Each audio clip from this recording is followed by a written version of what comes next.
Este panel va a ser, porque creo que todos podemos ser muy edificados por todos ustedes, tienen una trayectoria siguiendo al Señor de muchos años, y yo creo que eso es algo que todos nosotros podemos aprender de ustedes.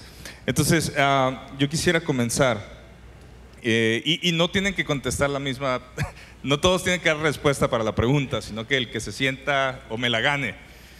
Pero la primera cosa es, después de todo lo que estos últimos años que han pasado con la pandemia y cómo la iglesia sufrió esta enajenación de quedarse en casa y decir, puedo hacer iglesia en mi casa viendo videos, no necesito congregarme y hasta cierto punto excluirme de lo que es la iglesia local. ¿Qué dice la Biblia al respecto de eso? ¿Qué creen ustedes que es la postura de un cristiano que debe tomar en este tiempo, después de tanta comodidad de la pandemia? Quien quiera. No puedes hacer iglesia desde tu casa, porque iglesia es gente conectándose. Y tú no puedes estar en tu casa en pijamas viendo la tele y decir que te estás conectando con otra gente. Para hacer iglesia necesitas conectar, conocer, hacer cosas juntos, como Mon platicaba, esos trabajos en conjunto, eso nos hicieron iglesia. Y todas las señoras haciendo burritos y vendiendo cosas, etcétera, eso es lo que nos hizo iglesia. Así que no es nada más congregarse el domingo, porque tampoco puedes reducirlo a eso. Es la interacción que hacemos entre nosotros en Cristo a lo largo de todos los días de la semana. ¿Quiere añadir a alguien algo? Bueno, yo primero que todos los pastores hicimos berrinche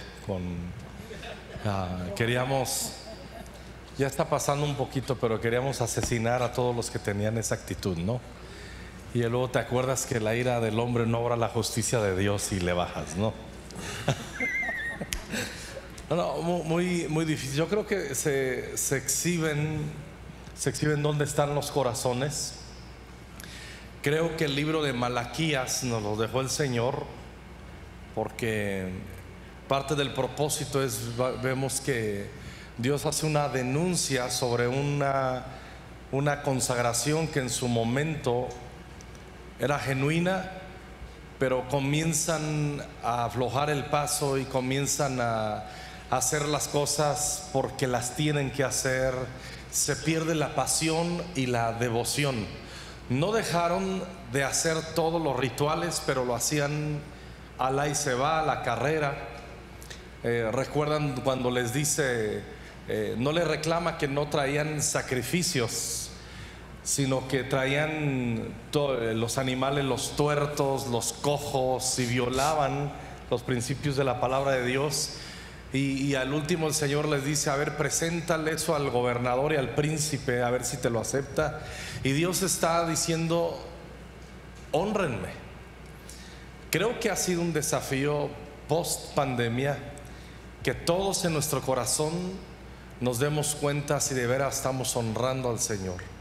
Y yo creo con todo mi corazón que corazones y familias que se dedicaron en la pandemia a no perder la devoción y la pasión por el Señor van a ser recompensadas, ellos y sus generaciones. Yo estoy seguro de eso, porque ahí es donde se ha probado el corazón, y creo que Dios está diciendo, hónrenme hasta el día de hoy, y estamos a tiempo con la ayuda del Espíritu Santo de regresar a esa senda antigua de la honra y la devoción al Señor. Sí. Buenísimo. Segunda pregunta. Esta es mi percepción, es muy posible que en generaciones anteriores haya sucedido esto, pero yo siento que hay bastante anarquía en nuestra generación ahorita. ¿Bastante qué? Anarquía. O sea, vivimos en un mundo donde no nos gusta que nos manden, que nos digan qué hacer, y siento que la Biblia está llena de la autoridad espiritual, Y ahora muchas veces no queremos hablar de autoridad espiritual, no queremos que se nos diga qué es vivir sometidos a la autoridad, a todos en la generación que vivimos, especialmente jóvenes. ¿Qué es lo que ustedes pueden aconsejarnos como generación? Porque también pues, ha habido abusos de control y manipulación, pero ¿qué es caminar bajo una verdadera autoridad espiritual para que podamos como jóvenes o como en el liderazgo, los que estemos, todos los cristianos que estamos aquí, podamos avanzar el reino de Dios en los próximos años? Vida. Mira, había una vez una muchacha aquí en la congregación que era muy mandona, pero ella decía que ella tenía el don de autoridad. Obviamente hay un abuso de autoridad que ha sido la experiencia de los hispanos. Entonces vemos autoridad con recelo y nos sentimos a la defensiva. Sin embargo, el apóstol Pablo escribió y dijo: he recibido autoridad de Dios para edificación. O sea, la autoridad es algo bueno. Y yo creo que antes de resolver las malas costumbres, necesitamos cambiar cómo vemos la autoridad. Dios es la suprema autoridad y Dios es supremamente bueno, ¿sí? No hay en Él despropósito alguno, ¿sí? Cuando Él viene a la tierra, ¿verdad? Dice paz, buena voluntad para con los hombres. Entonces, si podemos nosotros confiar en que la suprema autoridad siempre va a obrar para nuestro bien, podemos someternos a esa autoridad. Y entonces eso ya nos va a facilitar someternos a autoridades que Él ha establecido.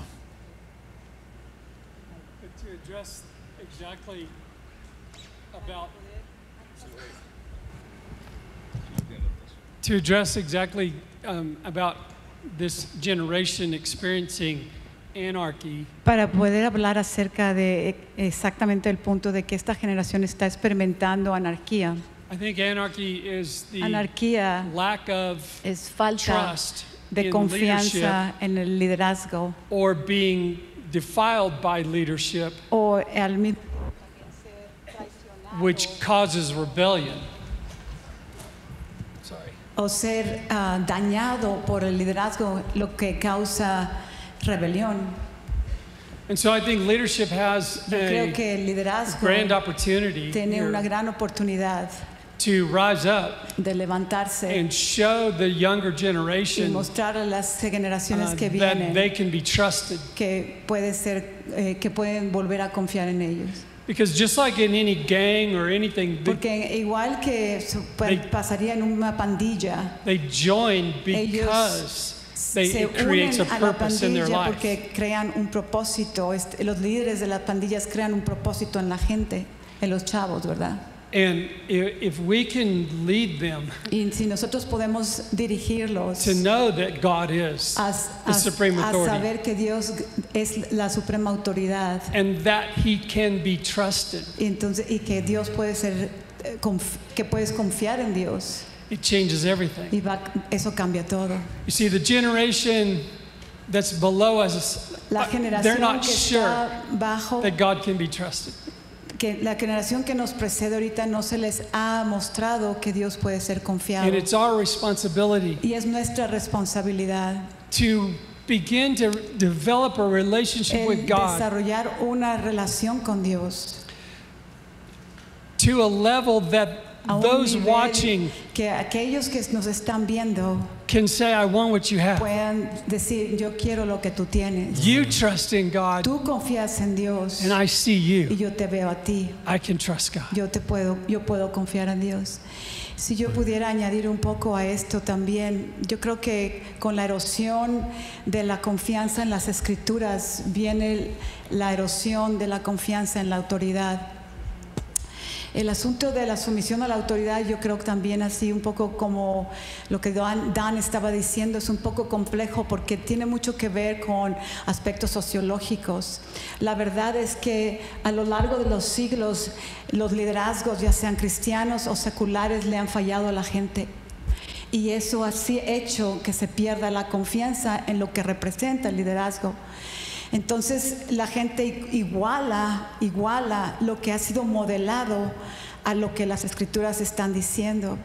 Yo creo con todo mi corazón, en respuesta a esto también, que los principios de autoridad de las escrituras son incambiables y son inalterables y son verdaderos para el bienestar de las personas.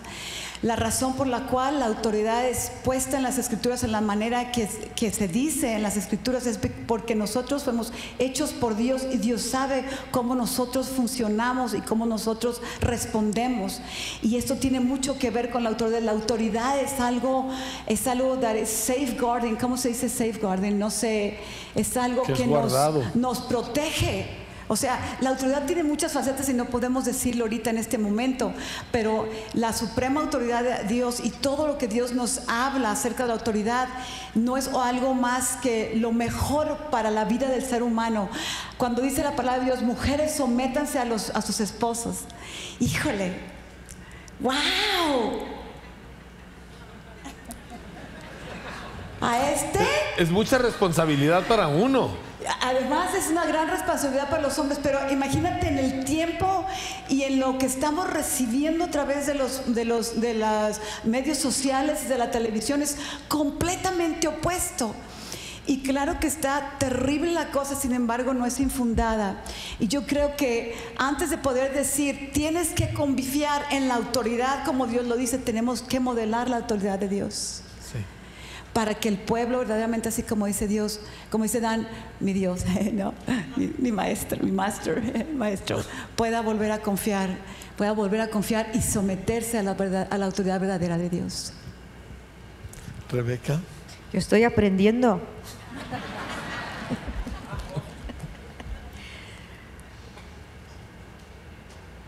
Yo creo que cuando una iglesia agarra la visión de los líderes y no está yendo por su propio camino, es más fácil para ellos someterse al liderazgo porque vamos todos en la misma dirección, ¿no?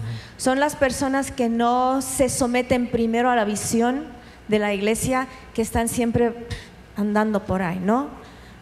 Hemos tenido en los últimos meses un desafío, ¿no? Ahí en Madrid, que en los grupos pequeños, ¿no? Este mes vamos a estudiar Efesios. No, nuestro grupo va a estudiar Filipenses, ¿sabes? Una de esas, porque no tiene la visión de dónde vamos todos nosotros, ¿no?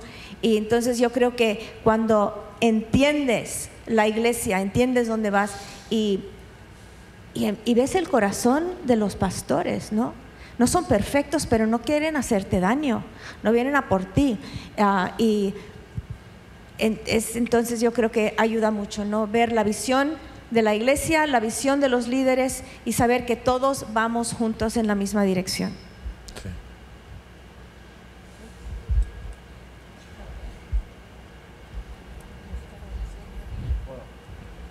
Norma, hola. Sí. Ahí está. Andan anárquicos los micrófonos. Bueno. Solamente comentar, bueno, ¿quieres leer unos versículos? Ok. En primero de Crónicas 12, cuando David comienza su reinado, vamos viendo que venían, dicen muchos, y se le unían a David hasta hacer un gran ejército para fortalecer el reino, dice la Biblia.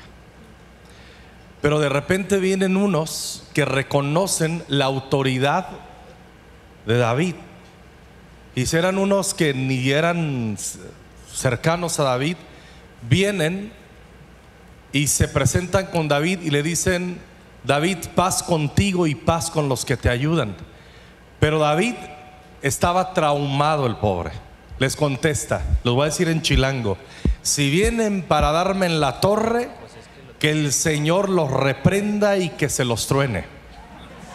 Ahí lo es, léelo en 1 Crónicas 12.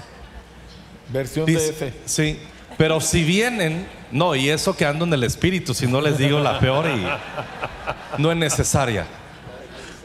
Pero si vienen en paz, mi corazón es con ustedes. Y aquí viene, termino. Dice, el Espíritu de Dios vino sobre Amasai.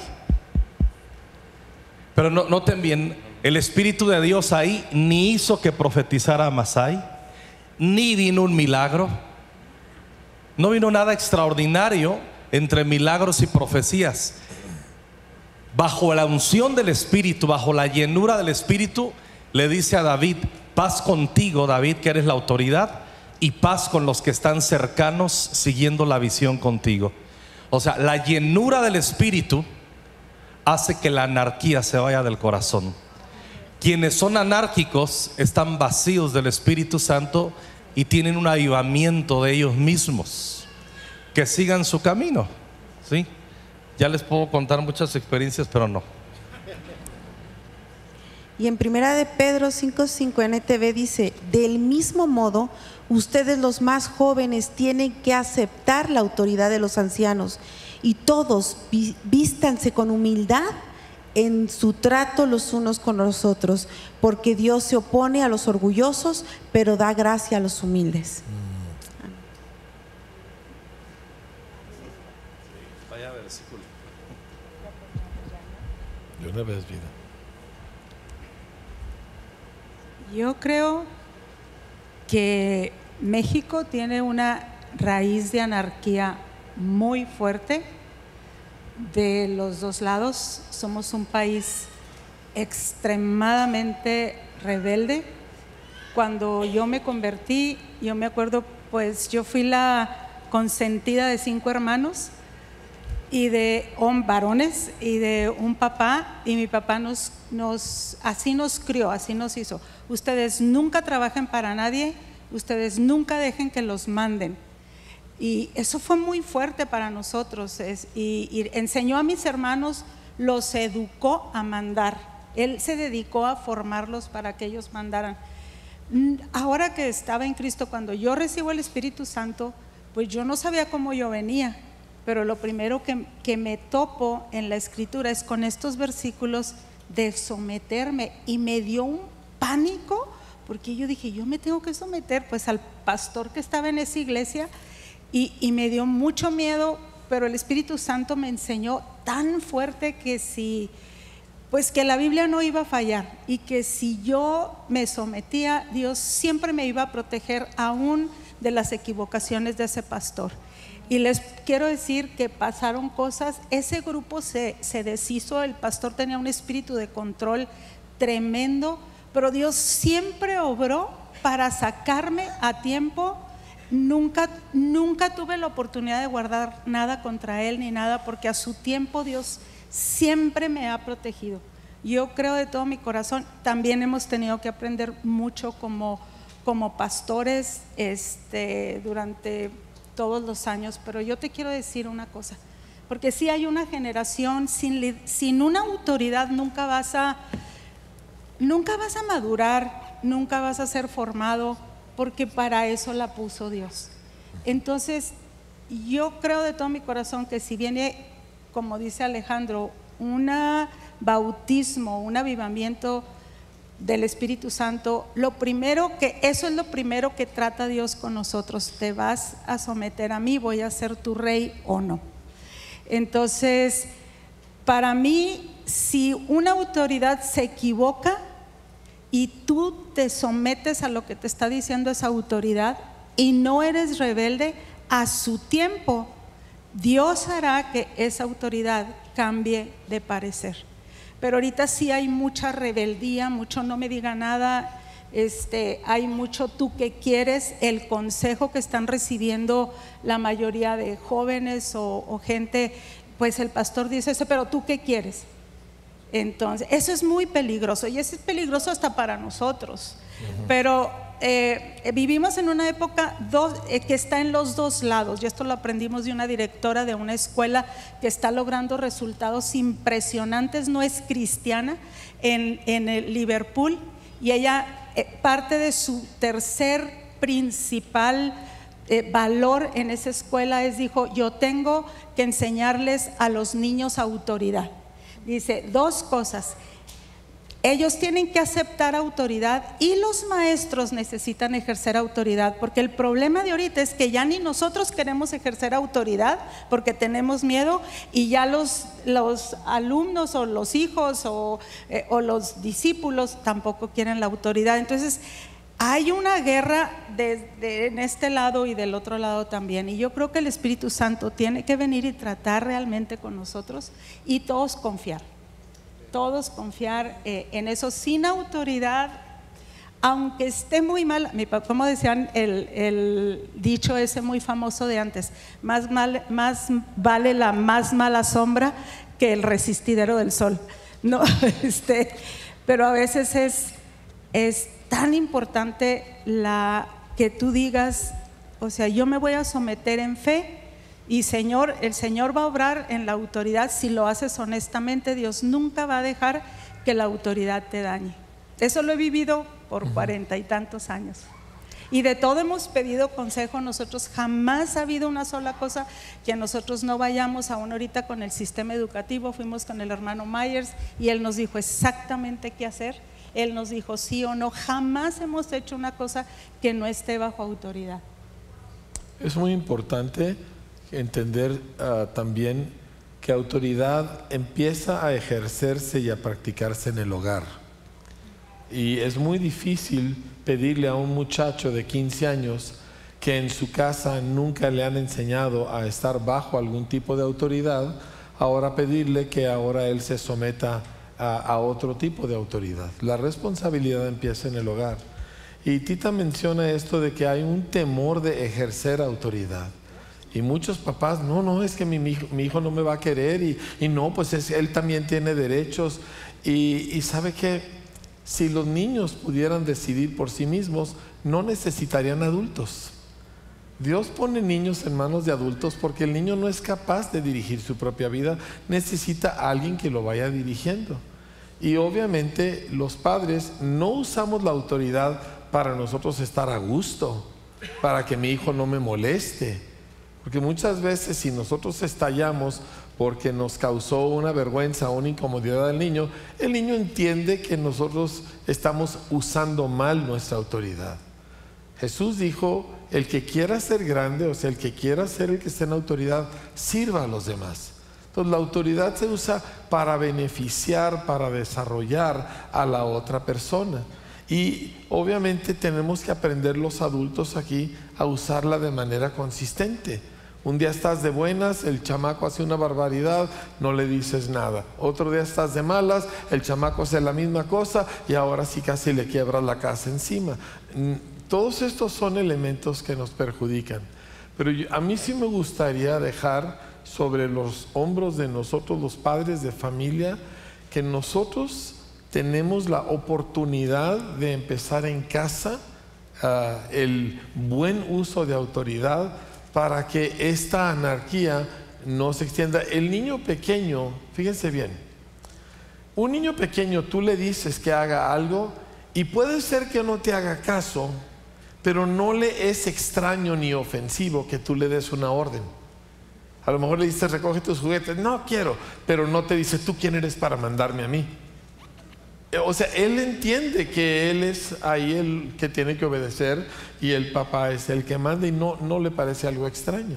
Entonces vamos a aprovechar esa conciencia que hay en el niño, usando bien la autoridad que tenemos como padres, para que ellos crezcan acostumbrados a confiar en sus líderes, que son sus papás, y a obedecerles. Algo que yo he notado en base a la familia también, y creo que esto es bien importante para nosotros, muy importante, entender que la autoridad se concibe y se aprende en el núcleo familiar. O sea, es donde verdaderamente empieza el ver, modelar la autoridad, y donde se aprenden los conceptos de la autoridad de Dios, ¿no? Algo que yo he observado es, y esto voy a poner un poco de presión en las mujeres, un poco de peso, no presión, pero sí en las mujeres, porque yo he observado que cuando una mujer socava la autoridad del esposo en frente de los hijos son anárquicos. Sí. La mayoría, y los hijos van a ser rebeldes a toda autoridad, o sea, autoridad en la oficina, autoridad en la escuela, autoridad espiritual. Aquellas mujeres que se van alrededor del marido, se lo brincan, les van por abajo a los hijos lo que el papá dijo que no, niegan esa, o sea, niegan esa autoridad del papá. Esos hijos crecen empujando toda clase de autoridad, y la primera es la autoridad de Dios, completamente cuestionando, retando, ¿no? Y retando toda autoridad, pues ahora sí instituida por Dios. Todo el mundo dejó de respirar. Pero también una cosa con esto, y eso hablando a los corazones de todos aquí, sin pensar que pastores, no pastores, etcétera. Yo creo que tenemos en la Escritura un ejemplo muy fuerte en cuanto a confianza, porque todos aquí podemos tener el pretexto para no confiar, pero nosotros no podemos pasar ni arrancar las hojas de la manera que el rey David obedeció a Saúl y lo honró.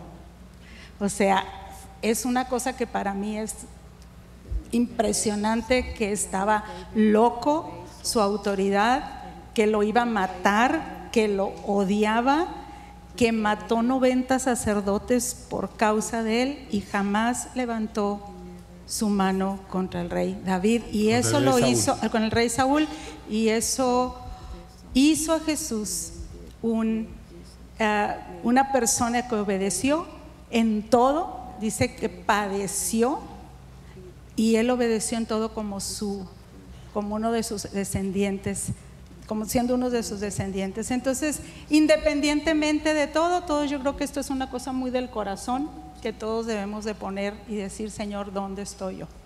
Yo creo que más que nada eso es.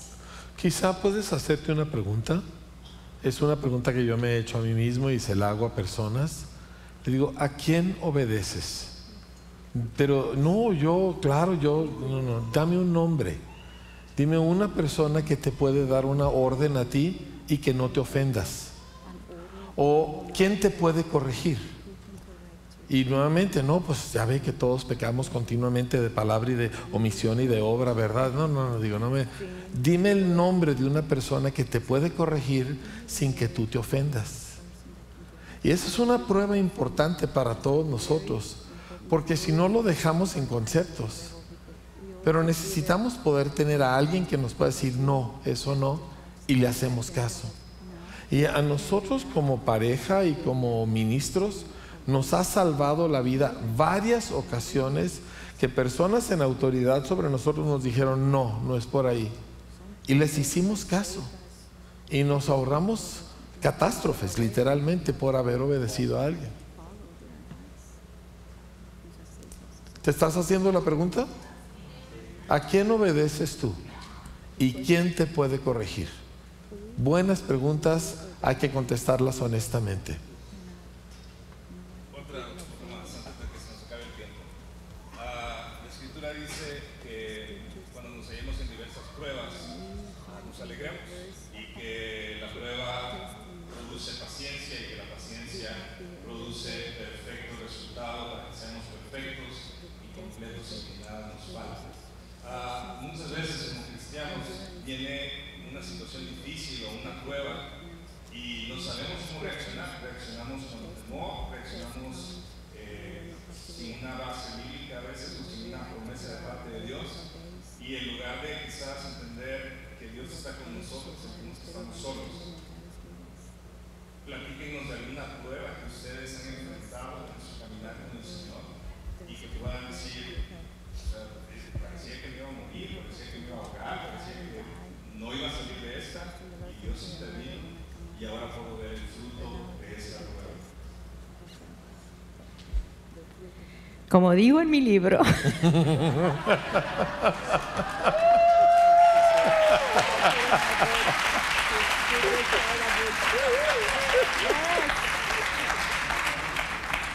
yo creo que he estado aquí varias veces en esta iglesia y yo creo que la mayoría saben un poco mi historia, ¿no? Que mi esposo perdió el norte, perdió el camino y dejó al Señor y dejó la iglesia y dejó la familia y fue no una cosa de noche a mañana, pero sí fue una cosa para mí rápido, porque nunca sabes lo que está pasando en el corazón y la mente de una persona, aunque los tengas muy cerca, ¿no?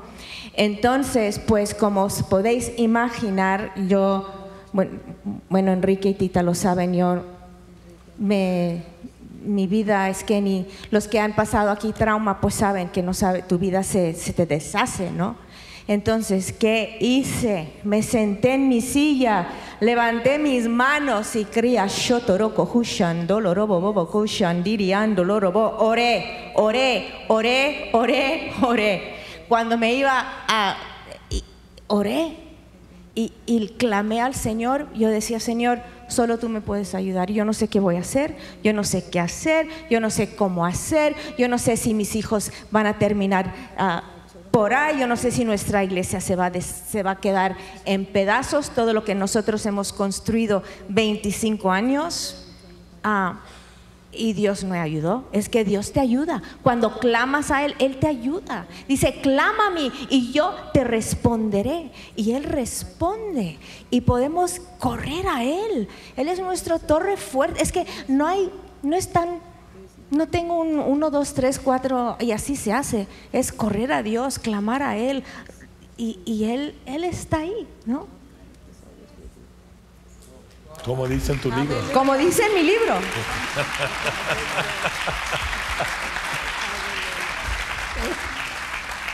Ya tengo. Muchachos. Yo quiero añadir algo. Santiago, el libro de Santiago inicia con esto. Cuando ustedes tengan por sumo gozo cuando se hallan en diversas pruebas.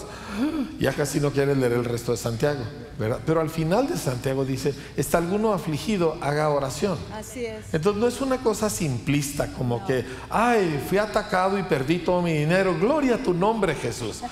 No es exactamente así. O sea, somos humanos, sentimos cosas, las emociones nos hunden. Y sin embargo, en medio de toda aquella tormenta emocional, hay una manera de reaccionar dentro de aquello que te llevará a un punto de confianza y de un gozo en el Señor. ¿Sí? No significa que somos nosotros invulnerables, ¿verdad? De que nada nos afecta. No, pero Pablo dijo, ¿cómo dice? Derribados, mas no destruidos. Entonces a veces la vida nos da un golpe, pero no nos fulmina, porque estamos en Cristo. Eso es, amén.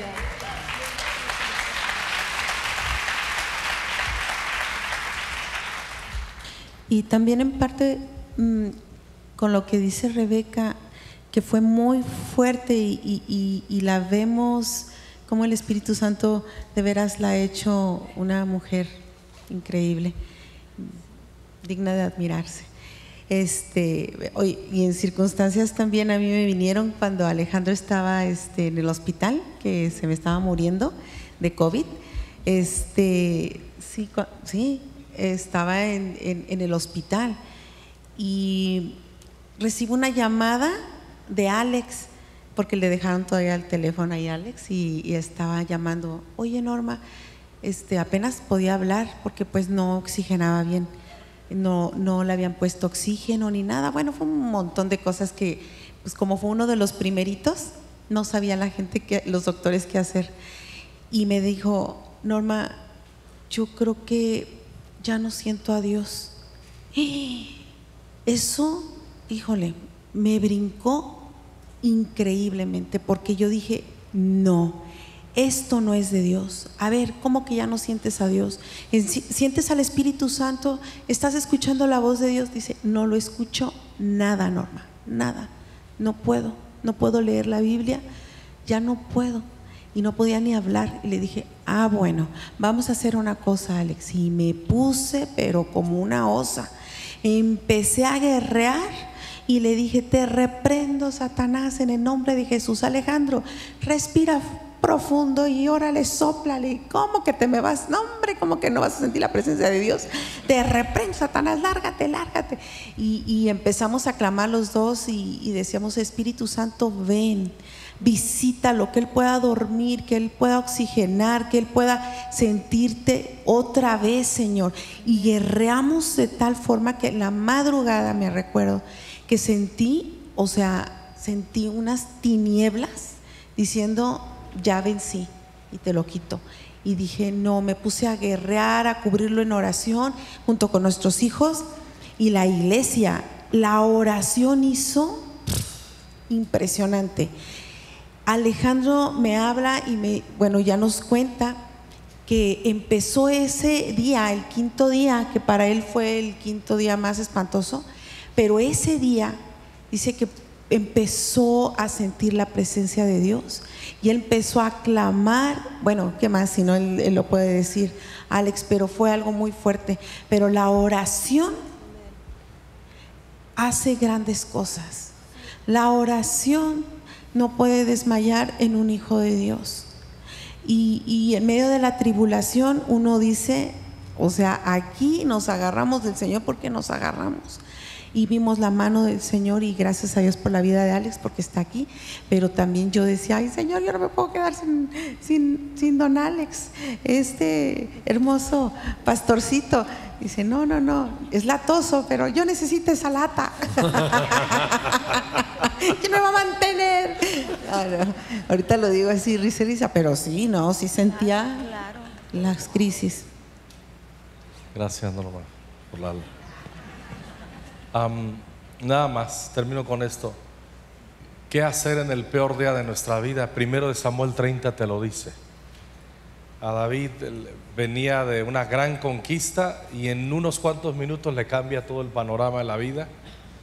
Lo querían matar sus propios socios de conquista. Le habían secuestrado a sus esposas, a sus hijos. Y lo primero que hizo, lo que dice Rebeca, lo que comenta Norma, fue y se presentó delante del Señor y buscó al Señor, adoró al Señor, y de ahí recibió una instrucción para luego tener una restitución. Nunca hay restitución si antes no hay búsqueda y oración y clamor. Y bueno, primero de Samuel 30, ahí lo leo. Yo quisiera añadir algo interesante en ese pasaje, es que habla acerca de la prueba de nuestra fe, y lo termina los versículos en lo que es endurance, que es perseverancia, ¿no? Y la perseverancia tiene una connotación de tiempo. O sea, la prueba de nuestra fe en un tiempo específico, en el cual no es para reprobarnos o para pasarnos como nosotros pensamos una prueba, pero para ver dónde se encuentra nuestra fe. Y me viene un versículo, Juan capítulo 15, yo soy la vid verdadera.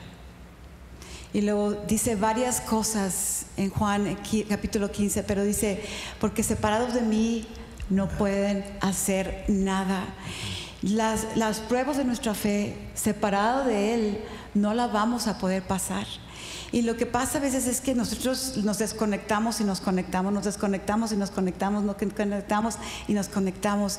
Y el deseo de Dios es que permanezcamos en Él, la vid verdadera, y en eso las pruebas, o sea, poder caminar en esa prueba de nuestra fe y salir victoriosos, ¿verdad? Última pregunta, y nos vamos a talleres. La Biblia dice que Dios desprecia al altivo, al orgulloso. Y yo creo que a veces tenemos un orgullo, altivez, y no nos damos cuenta. Quizá alguien pueda complicarnos alguna experiencia donde se ocupan un orgullo en sus propias vidas. No, nosotros nunca.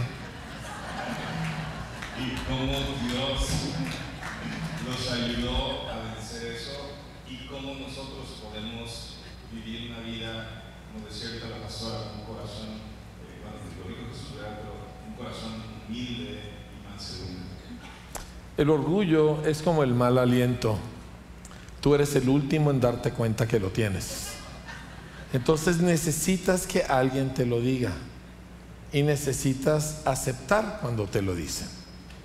¿Sí? Es como a mí me dio un consejo una vez una persona, dijo: nunca rehuses una menta. Si alguien te ofrece una menta, acéptala. ¿Sí? Porque pues 2 más 2 son 4, porque te huele mal la boca, por eso te la están ofreciendo. No es fácil voltear y darse uno cuenta que uno batalla mucho con el orgullo. Y repito, cuando Titi y yo empezamos a ser novios, yo me convertí al Señor total al 100% la noche que yo acepté a Cristo. Radical, no había otra cosa, mi vida era de Cristo, servirle en todo, no me importaba absolutamente nada y se acabó. Pero el hecho de que uno tenga esa clase de decisión no significa que uno ha resuelto los defectos de su carácter. Y en nuestra relación de noviazgo, pues ella se estrelló con todo el carácter muy subdesarrollado que yo tenía, ¿verdad? Y que yo era súper egoísta y nomás pensaba en mí mismo, y en 5 meses me cortó 7 veces. ¿Sí, verdad? 7 veces. Pero aquí estamos, gloria a Dios.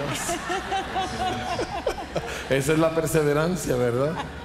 Pero el asunto es que yo estaba totalmente entregado a Cristo y no me daba cuenta que toda mi vida giraba alrededor de mí mismo. Y alguien más me lo tuvo que decir. Entonces esto sale a flote en las relaciones humanas. Y aquí es donde necesitamos formar comunidad. Y comunidad no es: ay, qué bonito se siente estar juntos. Es: yo puedo escucharte cuando me dices algo que quizá yo no quería oír. Hace rato Norma refirió de que me iba a extrañar. Yo lo entiendo. Hablando de orgullo.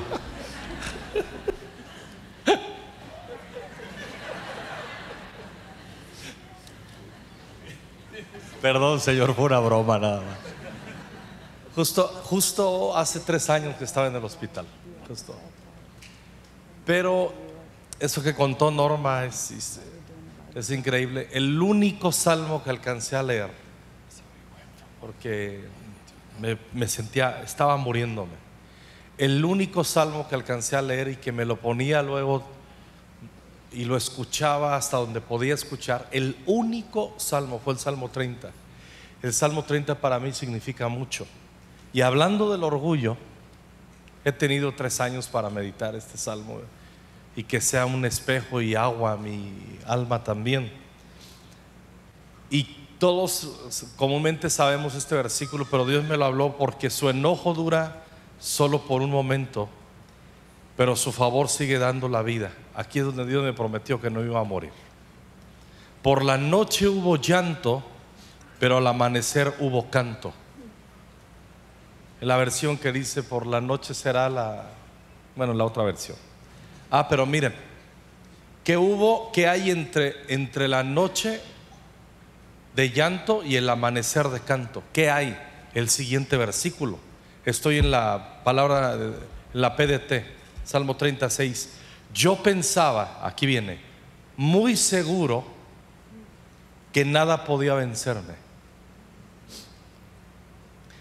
Mientras me mostraste tu bondad, me sentía invencible.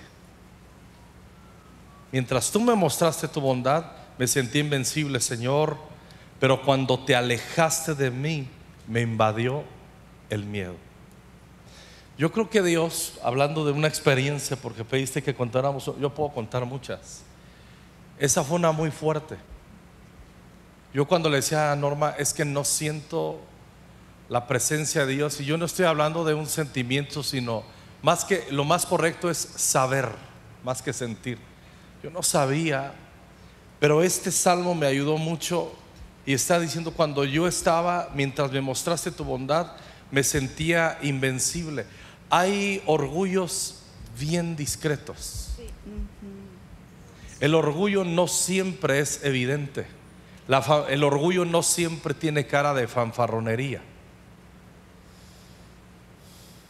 Es un orgullo, el orgullo a veces es, hasta nos sentimos orgullosos desunción sobre nosotros, no siendo fanfarrones, pero adentro uno puede sentir: nada me tira, todo va viento en popa. Y mismo Dios ahí vino y dice: te puedo borrar del mapa así. Y les puedo contar un montón de historias de todos esos días y post, y creo hasta el día de hoy cómo Dios sigue tratando esas cosas. Y más vale que cada domingo entremos con ese hilito, agachados. Y acuérdense, la Biblia habla del trigo y la cizaña. El trigo, cuando da fruto, se pone jorobado, y la cizaña, que nunca da fruto, siempre está erguida. Y los hijos del diablo son cizaña. Los hijos de Dios, si tenemos la vida de Dios, el fruto del Espíritu, vamos a estar siempre humildes ante el poder de la cruz. Yo creo una cosa que pasa cuando pierdes tu reputación, porque nosotros en España habíamos estado muchos años, teníamos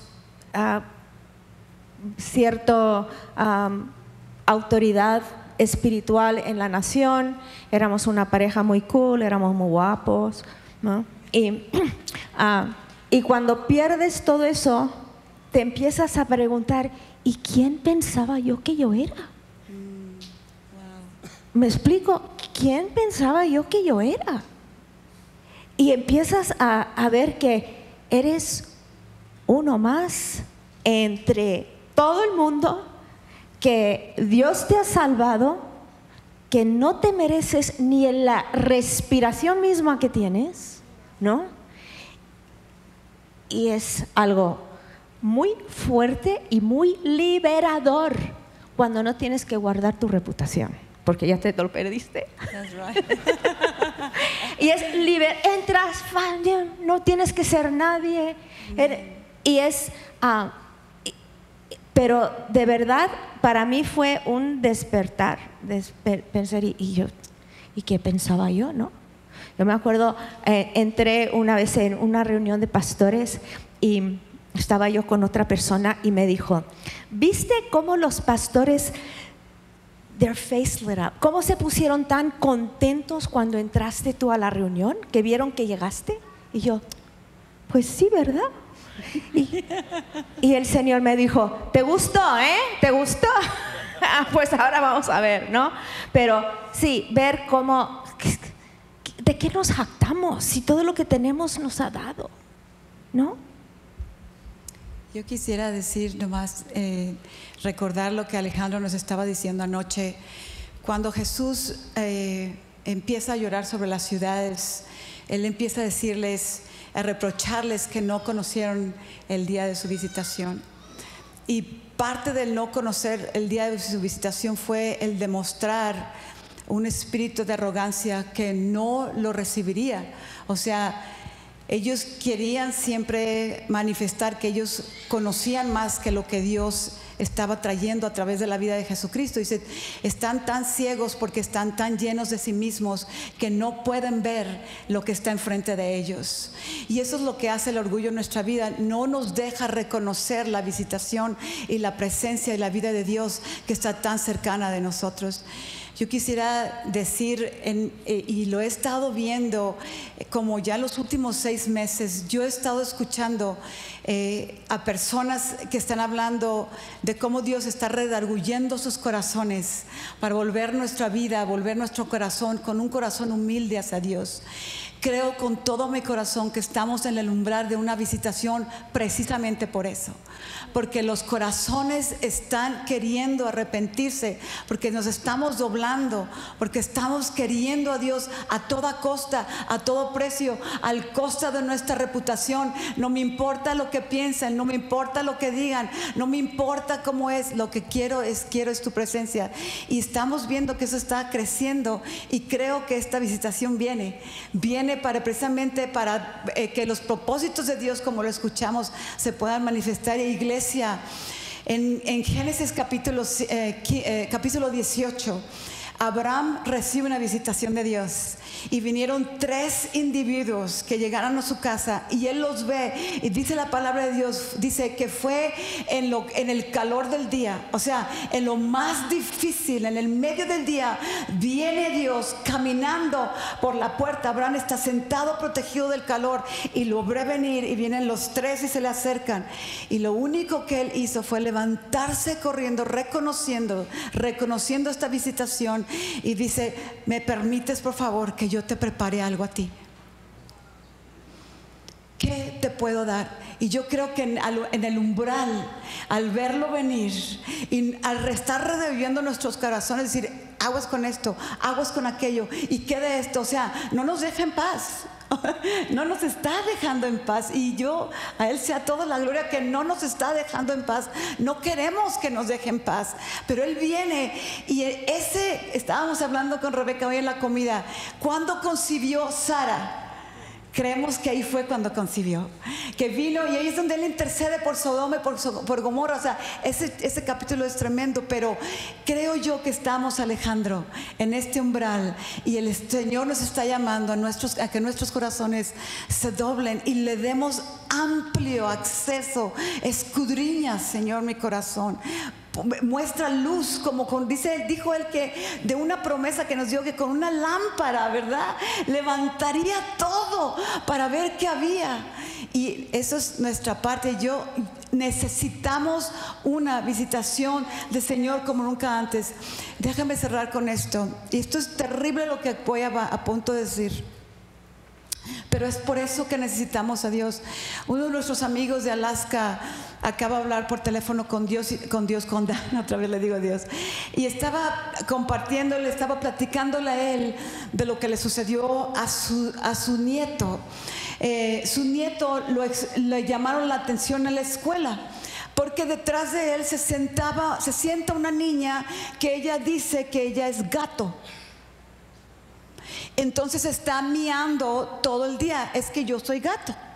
Como somos lo que queremos ser, una niña de 13 años, yo soy gato, y la niña está miau, miau, miau, miau todo el día. Entonces el nieto de mi amigo y de mi amiga estaba tan molesto, por eso se voltea y le dice: shut up, cállate la boca. Se hartó el chamaquito, ¿no? Entonces lo llevaron a la oficina, y obviamente y derechos humanos, y fue una cosa grande. Cuando vuelven a la clase, ahora resulta que la niña está pidiendo una litter box, una caja para gatos para ir al baño a la entrada del salón.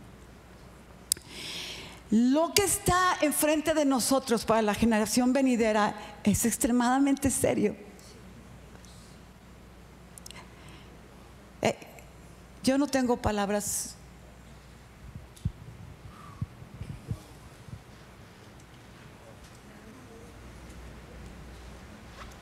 El mundo afuera no es bonito, y no es bonito precisamente porque hace lo que quiere: anarquía, orgullo, etc. Nosotros no nos podemos dar el lujo de coquetear con esos pecados. Pensamos, pues poco veneno no mata. No, poco veneno sí mata, ¿sí?